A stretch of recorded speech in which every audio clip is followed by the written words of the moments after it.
Retail is dead, according to the uneducated economist. What is Goldman Sachs saying about the housing market? Altos Research. Some insight into new home sale prices crashing and why, let's be very clear, why I hope new home sale prices crash further. In addition to that, I believe there may be still going, or maybe it just finished, there is a debate, I'm going to call it a discussion, between the one and only George Gammon and Logan Mohtashami from Housing Wire. That is a discussion that I think is in a long time coming. It is certainly something I will be checking out later this evening. I think the discussion between George and Logan will be cordial. I think they will get into their opinions, and I think there will be a lot for us to uncover. I expect the discussion to really anchor on a few things. I think the biggest thing that I expect in the debate was real versus nominal home prices. I think that will be an interesting twist in the discussion. I have not seen it. I'm saving it for my afternoon run. But we shall see what happens. I see All Nighter Hider apparently saw it this morning and says that George ranted. If that's true, I'm disappointed. Again, I don't know what the rant might be on. It might be on the Fed. It might be on something. I was hoping for a debate on housing and a discussion. But again, you got my attention. I know or watch George and Logan, so I will be checking it out. And maybe if it's any good, I'll talk about it tomorrow as one of my data sources. But let's get into it. There's so much going on. I want to start with the uneducated economist, Simon. Simon was gracious enough to be part of our Vegas event last week, someone that I have followed for quite some time. During his live stream yesterday, during the first, 10 or 12 minutes, he went into retail is dead. He went into discussion that as a person who sells lumber over the counter, he is seeing that retail investors are dead, meaning no demand. He goes into the office Monday morning expecting a busy day and the phone doesn't ring. That is one important insight, is obviously in the lumber industry, but if you step back and you look at Macy's just announced earnings this morning. Where are they? They missed top and bottom. They forecasted weaker annual sales, and they are going to close 150 stores. Lowe's beat top line, beat bottom line, but of course they lowered expectations midway through the quarter, and they expect revenue to fall. So once again, I think the uneducated economist is ahead of the game. He has a unique insight. He has 20 years of experience of covering that desk, and I think his economic insights are worth paying attention to. Shout out, Simon. Let's flip over to real estate. Lots of data came out in the last couple of days. Let's go to Case-Shiller. Again, as I've said many, many times, Case-Shiller is a delayed, one might almost say outdated insight into the housing market, because today is February 27th. For all intents and purposes, it is March, and we are looking at Case-Shiller December. It is what it is. But it is certainly lagging. It's not outdated. Lagging is a better word. Thank you for that wealth building journey. So it is lagging information. It is very useful for guys like me who want to look at decades of information. But if you are looking to make decisions on your buy box today, it's a little laggy. It's a little laggy. But again, what did Case-Shiller 20 City Composite say? Again, remember, we talk about last, expectations, and actuals. It gives us direction and amplitude. Last was 5.4. Yes, 5.4% up, not down, as the Crash Bros keep telling us. Expectations were for 6%. So what is that? That's an acceleration. That means it is accelerating into December. Actuals, 6.13. So again, it is always important to remember that December is when rates took a dip. Again, it'll be more interesting to see January, I think. But yes, to finish the year, right, on the reports, it will be 6.1 December to December. So certainly not a crash. How about Altos Research? Altos Research is the place I go for weekly updates. Let's just go through a whole list of them because I think we are seeing the impact of rates. I've said it before and I will say it again now. I want rates to stay at 7%.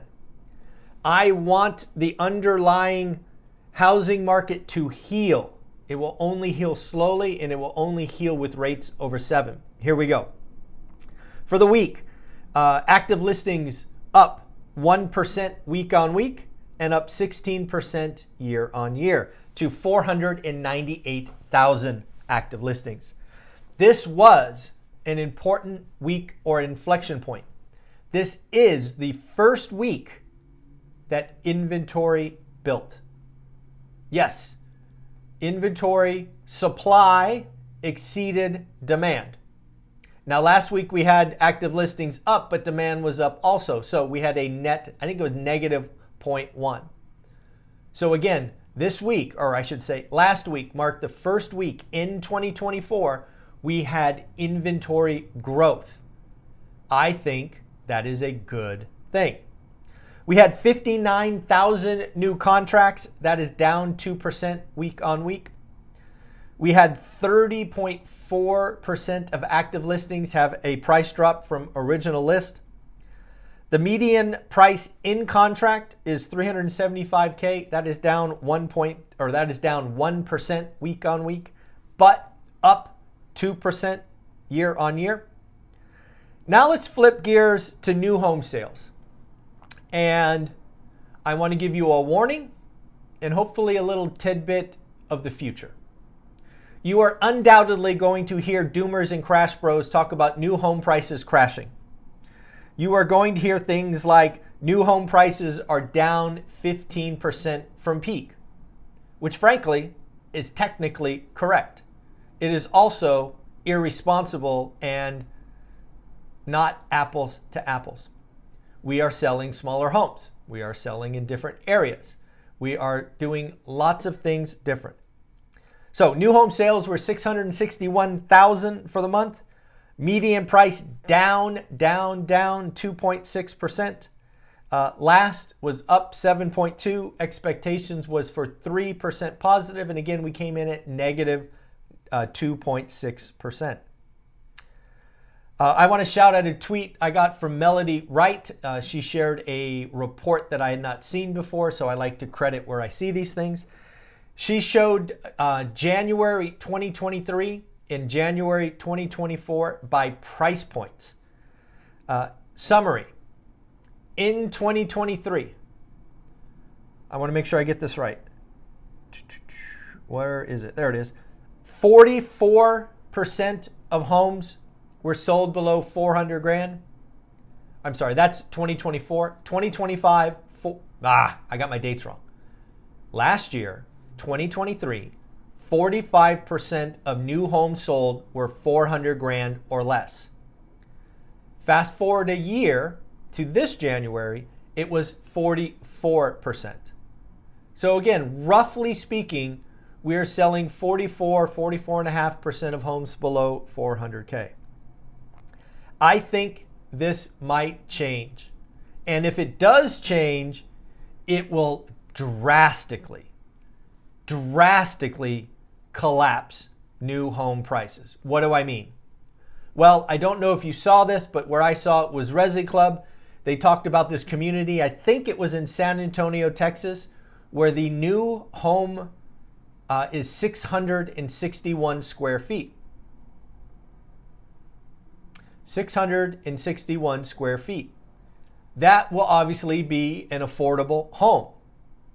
Next up, Lennar. I want to give a shout out to Nick El Tawali. I probably butchered that last name. It was not intentional. But he talked about a Lennar floor plan in Arizona, Florence, Arizona. Anybody out there in Florence, Arizona? I'd love to get validation of this. Apparently, Lennar just dropped a 969 square foot floor plan for the tune of $259K. Why is this important? One of the answers to our housing affordability problem is without question smaller footprints. It just is. It just absolutely is. If we have more and more builders build smaller homes, more smaller homes will be sold.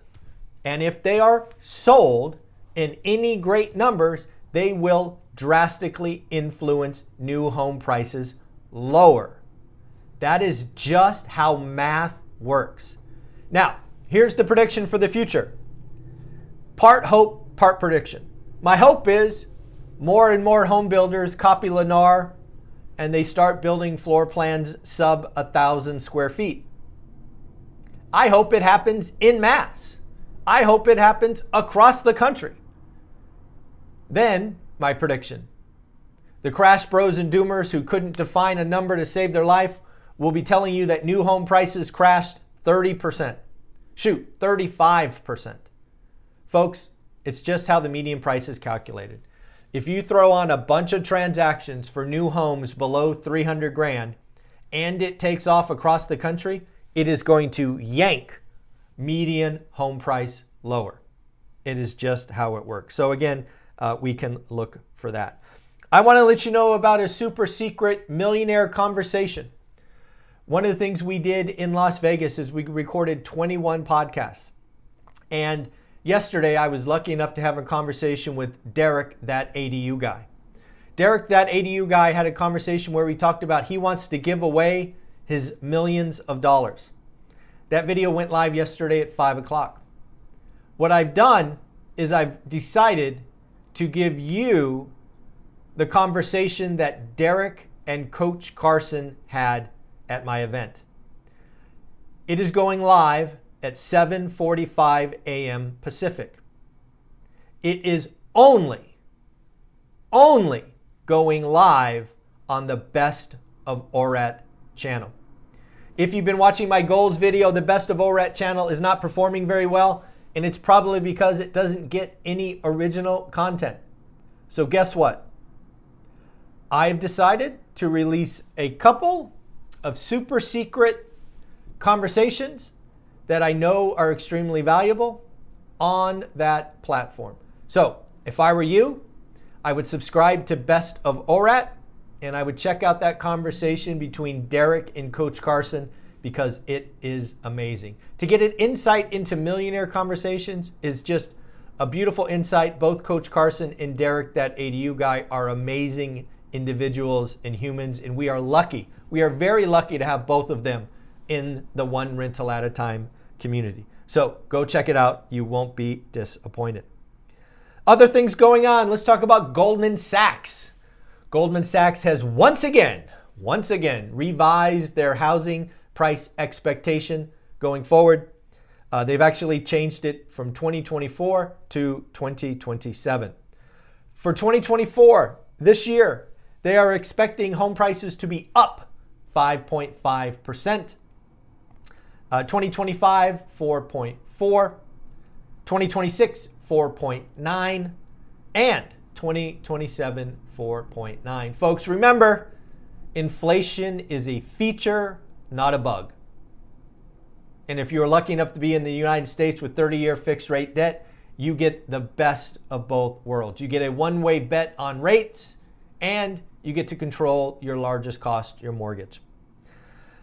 Other things going on. We've got Jamie Dimon, JP Morgan, talking about being cautious about everything. Soft landing chances are too high. He thinks the market is too positive on soft landing. He thinks the pain in commercial real estate and regional banks has just started and will be nasty. He does say that while commercial real estate and regional banks will be painful, it likely will not impact the macro. We'll see, in my opinion. At the end of the day, Jamie Dimon pegs a recession at greater than 50%. I think that is a fair bet, as I have said the same as well.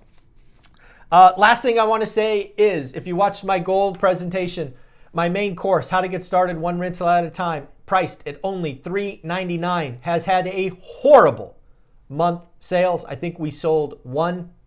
So what I want to do for the rest of February, you got 2 or 3 days left. I think it's a leap year. If you buy the course, How to Get Started One Rental at a Time, I will give you the 2-day event recording, all the podcasts. If you'd have that, I'll give you the 10-week boot camp. I want to reward you if you've been thinking about it, to give you a little cherry on top. So How to Get Started One Rental at a Time for the rest of February. You can get that and up to $200 in free goodies or classes. I hope you enjoy that. I hope you take advantage of that. And finally, let's congratulate Greg. Greg, I should have done this yesterday, buddy. My bad. It will go out in the mail today. Greg, congrats on your next deal. Your card will be out there. Fun fact, I've given away so many of these, I had to order another batch of 1,000. So that means we've given out 1,000 of these over the last couple of years. So I think I got like 10 left. So we had to order another batch of 1,000. So Greg, congratulations. Card goes in the mail. Folks, have an amazing day. Shout out Simon. Shout out Logan. George Gammon. Look forward to that conversation. Shout out Derek and Coach Carson. Really, folks, you're going to want to watch that conversation. Best of ORAT. Check it out. It goes live at 7:45. In fact, it probably is live already. Take care. Later.